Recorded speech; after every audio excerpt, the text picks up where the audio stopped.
एक क्वेश्चन देखते हैं, आपके बुक का ही क्वेश्चन है, वहीं से उठाया मैंने। उसके बाद मैं और एडवांस टाइप के क्वेश्चन भी कराऊंगा जिसमें आपके पूरे के पूरे ऑपरेशंस को कैसे कन्वर्ट करते पूरा परफेक्ट हो जाएगा। पहला यहां पे देखिए question, Malika spends 25 rupees every day, हर दिन 25 रुपए खर्च करती है लंच के लिए at school. Write the expression for the total amount she spends on lunch in a week from Monday to Friday. Monday से फ्राइडे के लिए हफ्ते भर में वो कितने पैसे खर्च करती है, टोटल अमाउंट पता लगाओ, उसके लिए एक एक्सप्रेशन दो। तो 25 रुपए हर दिन वो स्पेंड कर रही है, हर हफ्ते में सिर्फ 5 दिन वो जाती है, कब? Monday to Friday. तो मंडे से फ्राइडे बना लेते हैं पूरा का पूरा, Monday, Tuesday, Wednesday, Thursday, Friday, हर हफ्ते, सैटरडे संडे नहीं जाती। मंडे से लेके फ्राइडे में 25-25 रुपए हर दिन। मंडे को 25, ट्यूसडे को 25, वेंसडे को 25, थर्सडे को 25 और फ्राइडे को भी 25-25। हर दिन 25-25 रुपए उसने खर्च कर दिए लंच के लिए स्कूल में। ठीक है, अब टोटल का मतलब आप ऐड कर दोगे। कई सारे बच्चे बोलेंगे sir 25 plus 25 plus 25 plus 25 plus 25, 5 बार 25 ऐड कर दो, वो एक्सप्रेशन है। करेक्ट है, आप सही हो। जो बच्चे ये भी लिख रहे हैं वो सही है। 5 बार ऐड कर दे, ये करेक्ट एक्सप्रेशन है टोटल अमाउंट के लिए, क्योंकि 5 दिन उसने 25 रुपए खर्च किए। अच्छा, कुछ बच्चे बोलेंगे सर 5 बार 25 ऐड कर रहे हो, उससे अच्छा 5 इंटू 25 कर दो, क्योंकि 5 दिन उसने 25 रुपए खर्च किए, 5 इंटू 25। दोनों एक्सप्रेशन सही हैं। अगर आप मुझसे पूछोगे तो दोनों एक्सप्रेशन सही है, 1 2 3 4 5 5। लेकिन अगर आपने ये लिख के ये लिखा है तो दोनों के दोनों सही है, लेकिन मोस्ट करेक्ट सिंप्लीफाइड एक्सप्रेशन, ज्यादा अगर मुझसे करेक्ट पूछोगे तो ये वाला एक्सप्रेशन है 5 इंटू 25, क्योंकि इससे आपकी समझ में आ रही है, ये समझ में आ रहा है एवेल्युएटर को कि आपको ये पता है कि एडिशन जो है, रिपीटेड एडिशन मल्टीप्लिकेशन होता है। तो इतना ना लिख के इसको सिंप्लीफाई करके आपने इतना सा एक्सप्रेशन लिख दिया, इसको सॉल्व नहीं किया। सॉल्व करोगे तो 125 आंसर भी आ जाएगा। ठीक है, तो इससे आपको ये चीज समझ में आ रही है कि एक्सप्रेशन को कितना सिंपल लिख सकते हैं और कैसे ये एक्सप्रेशंस काम आते हैं हमारे डेली लाइफ में। देखो, क्लियर? सो आई होप ये चीज क्लियर है। नेक्स्ट क्वेश्चन देखते हैं। The sum of the squares of 4 and 6 is divided by 2. Sum of the squares of 4 and 6. तो squares of 4 and 6 अंदर से स्टार्ट करते हैं। पहले तो मैं squares of 4 and 6 से स्टार्ट करूंगा। तो squares of 4 and 6 क्या होगा? Squares of 4, square of 4 क्या होगा? 4 square, 6 square and 6 square। चलो ये चीज सिंपल हो गई। स्क्वायर्स ऑफ 4 एंड 6 का डन हो गया।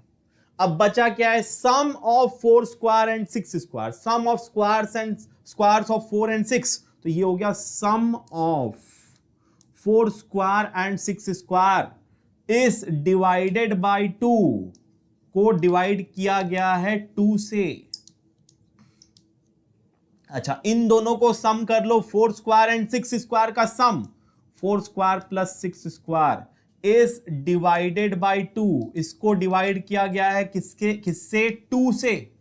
तो अगर इन दोनों को मिला के 2 से डिवाइड किया गया है तो मैं क्या करूंगा? ब्रैकेट लगाऊंगा। क्या लगाऊंगा? ब्रैकेट। सम ऑफ मतलब प्लस करके ब्रैकेट भी लगा दो, क्योंकि आगे जाके उसको डिवाइड करना है 2 से। इस आंसर को डिवाइड करना है 2 से, ना कि सिर्फ 6 स्क्वायर को, ना कि सिर्फ 4 स्क्वायर को। तो इसलिए मैंने यहां पे ब्रैकेट लगा दिया। इसको डिवाइड करेंगे 2 से तो ये हो जाएगा 4 स्क्वायर प्लस 6 स्क्वायर, ब्रैकेट के अंदर डिवाइड बाय 2। ये आएगा 12 लिख दिया यहां पे गलती से, 2 डिवाइड बाय 2। ये आ जाएगा आपका final expression for this word statement, final arithmetic expression. इस अरिथमेटिक एक्सप्रेशन में अगर आप ध्यान से देखोगे तो वी हैव एक्सपोनेंट्स हैं, प्लस सिंबल है, ब्रैकेट्स है, डिवाइड सिंबल है, नंबर्स सभी है। Sum of the squares of 4 and 6 is divided by 2। 4 square और 6 स्क्वायर को जोड़ के डिवाइड किया गया है 2 से, जोड़ के एक साथ ब्रैकेट में डाला, डिवाइड बाय 2। नेक्स्ट देखते हैं। The product of the difference of 15 and 9 with the sum of 3 and 5. So difference of 15 and 9, इस चीज को मैं ब्रैकेट में लिख सकता हूं, difference of 15 and 9. Sum of 3 and 5, इसको भी ब्रैकेट में लिख सकता हूं, लिख देते हैं, क्योंकि उसके साथ एक और एक्सप्रेशन करना है. डिफरेंस ऑफ 15 एंड 9 हो जाएगा 15 minus 9 with sum of 3 and 5, with the sum of 3 and 5, 3 plus 5 brackets के अंदर, डन. अच्छा, स्टार्ट में क्या लिखा हुआ था? द प्रोडक्ट ऑफ इन दोनों का प्रोडक्ट. क्या करना है? इन दोनों का प्रोडक्ट निकालना है. प्रोडक्ट यानी मल्टीप्लाई करना है.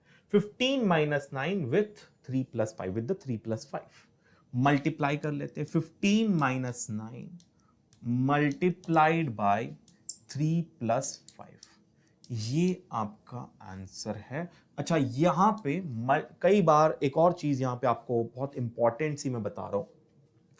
अरिथमेटिक में या फिर अलजेब्रा में भी ब्रैकेट्स जब आ जाते हैं तो उनके बीच ये जो इंटू साइन है, कई बार लोग अवॉइड करते हैं. जरूरत नहीं है कि ये आप इंटू साइन यहां पे रखो.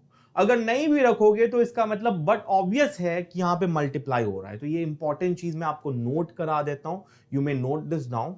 जब भी दो ब्रैकेट साइमल्टेनियसली आप लिखोगे, ओपन, ये इसको कहते हैं ओपन ब्रैकेट. यहां पे ब्रैकेट ओपन हुआ, यहां पे ब्रैकेट क्लोज हुआ. ये ओपन ब्रैकेट है, ये क्लोज ब्रैकेट है. ये ओपन ब्रैकेट है, फिर ये इसका क्लोज ब्रैकेट है. अच्छा, जब भी एक क्लोज और ओपन ब्रैकेट एक दूसरे के फेस कर रहे हैं, उस कंडीशन पे आपको मल्टीप्लाई साइन लगाने की जरूरत नहीं है. It's by default multiply. By default वो मल्टीप्लाई होता है. एक बार मैं यहां पे लिख के दिखाता हूं आपको. टॉप में लिख देता हूं, इसको आप नोट कर लेना. यहां पे may be here note point ये है, whenever there are brackets, two brackets continuously, two bracket combinations, multiplication sign is avoided. यहां पे bracket, if it is written like this, and अगर bracket इस तरीके से written है, both are same, both mean multiplication. We can avoid using multiplication symbol. तो इसका answer ये भी हो सकता है. अगर किसी ने ये लिखा है तो ये भी हो सकता है, यानी 15 माइनस 9 ब्रैकेट्स लगा दिए, फिर ब्रैकेट ओपन किया, 3 प्लस 5. मल्टीप्लाई साइन लगाने की जरूरत नहीं है. अगर मल्टीप्लाई साइन नहीं लगा हुआ है, इसका मतलब बाय डिफॉल्ट मल्टीप्लाई है. अगर, और अपने मन से कुछ मत ले लेना, इसका मतलब मल्टीप्लाई होता है. ये इंपॉर्टेंट है. अपने मन से डिवाइड मत कर देना, अपने मन से प्लस मत कर देना. अरे सर ने बोला था बीच में कुछ नहीं लिखते हैं, प्लस होगा तो प्लस लिखोगे. मल्टीप्लाई होगा तभी नहीं लिख सकते. याद रखो, मल्टीप्लाई होगा तभी नहीं लिख सकते. ये और ये सेम होते हैं, ये और ये सेम होते हैं, ठीक है. लेकिन अगर आपके पास दो चीजें एडेड हैं, this is not same as this, ठीक है. इंपॉर्टेंट. माइनस है, कुछ भी चीज है, दूसरा ऑपरेशन है, माइनस है, डिवाइड है, ये और दोनों को ऐसे लिख दोगे बिना ऑपरेशन हटा के, वो पॉसिबल नहीं है. सिर्फ और सिर्फ मल्टीप्लाई के केस में आप ब्रैकेट्स के बीच का ऑपरेशन हटा सकते हो. इसका मतलब मल्टीप्लाई एविडेंट है, ठीक. तो ये रूल आपको समझ में आ गया. यहां पे नेक्स्ट एक क्वेश्चन देखते हैं. Twice the result of subtracting 8 from 25.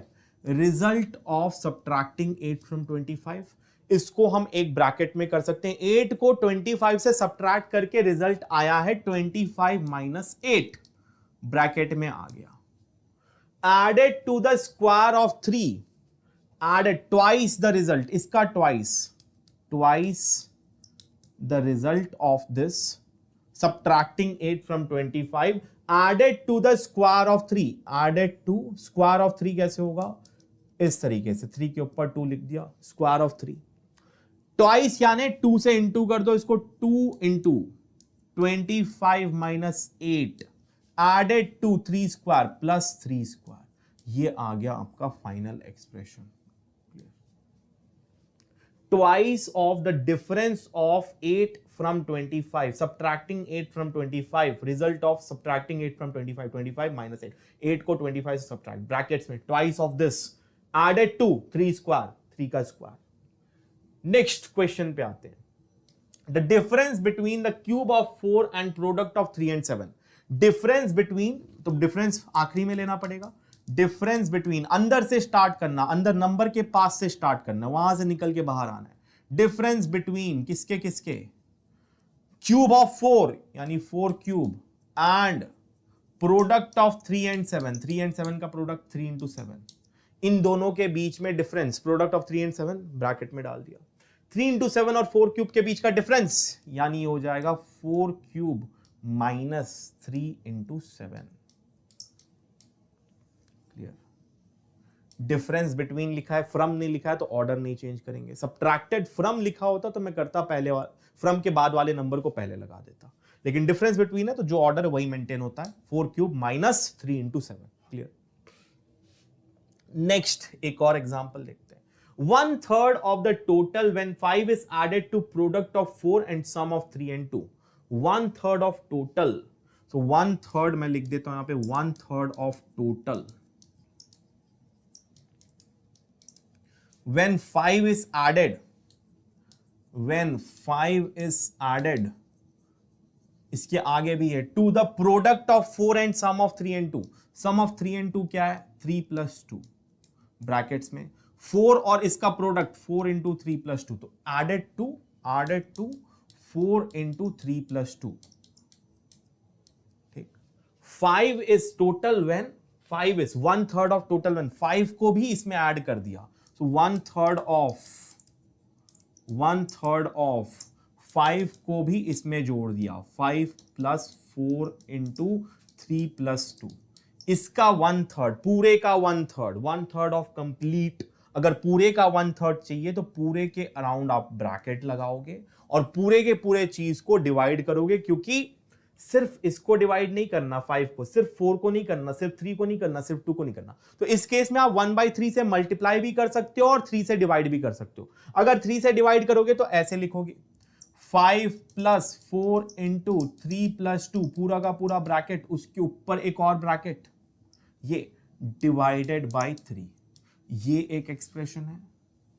दूसरा एक्सप्रेशन, इसका आंसर, दूसरा आंसर हो सकता है 1/3 से multiply, 1/3 of 5 added to product of 4 and the sum of 3 and 2, 4 and sum of 3 and 2 का प्रोडक्ट, ठीक है, इसके साथ 1/3 मल्टीप्लाई। क्लियर है? इसके साथ 1/3 मल्टीप्लाई, या तो 1/3 यहां मल्टीप्लाई कर दो या तो इस 3 को लास्ट में डिवाइड कर दो। बोथ आर करेक्ट, ये भी करेक्ट है और वो भी करेक्ट है, दोनों करेक्ट एक्सप्रेशंस हैं। यहां तक till here we have seen कितने सारे स्टेटमेंट्स को कैसे कन्वर्ट करते हैं into arithmetic expressions. All of these things we have looked into. Let's move ahead, एक क्वेश्चन देखते हैं, इसके बाद फिर will move ahead into the next concept of comparison. Subtract the square of 6 from the sum of 50 and cube of 2। Square of 6 को subtract करना है किसमें से? सम of 50 and cube of 2। Sum of 50 and cube of 2 के सम से किसको subtract करना है? स्क्वायर ऑफ 6 को सबट्रैक्ट करना है। स्क्वायर ऑफ 6 को सबट्रैक्ट कर लेते हैं, square of 6, that is the expression. 50 और क्यूब ऑफ 2 के सम में से माइनस करना है किसको? 6 स्क्वायर को। डन? क्लियर? इजी है, एक एक करके आपने देखा, बहुत सारे हमने देख लिए यहां पे एग्जांपल्स। एक एग्जांपल और देखते हैं, product of half of 36 and the difference between 20 and 11। Half of 36 यानी हाफ ऑफ 36 या 36 डिवाइड बाय 2 कर सकते हो, एंड प्रोडक्ट ऑफ दिस, इसका और डिफरेंस बिटवीन 20 एंड 11 का, 20 और 11 के बीच का डिफरेंस, इन दोनों का प्रोडक्ट, ये है डिफरेंस बिटवीन 20 एंड 11, ये है हाफ ऑफ 36, इन दोनों का प्रोडक्ट। एक तरीका ये है, दूसरा तरीका ये है, हाफ ऑफ 36 को आप ऐसे लिख सकते हो, 36 डिवाइड बाय 2 मल्टीप्लाई 20 माइनस 11। दो चीजें हैं, दोनों करेक्ट हैं, बोथ आर करेक्ट। दोनों में से जो ऑप्शन में होगा वो आप सेलेक्ट कर सकते हो, या फिर आप दोनों में से कोई एक आंसर लिख के आ सकते हो, दोनों सही है।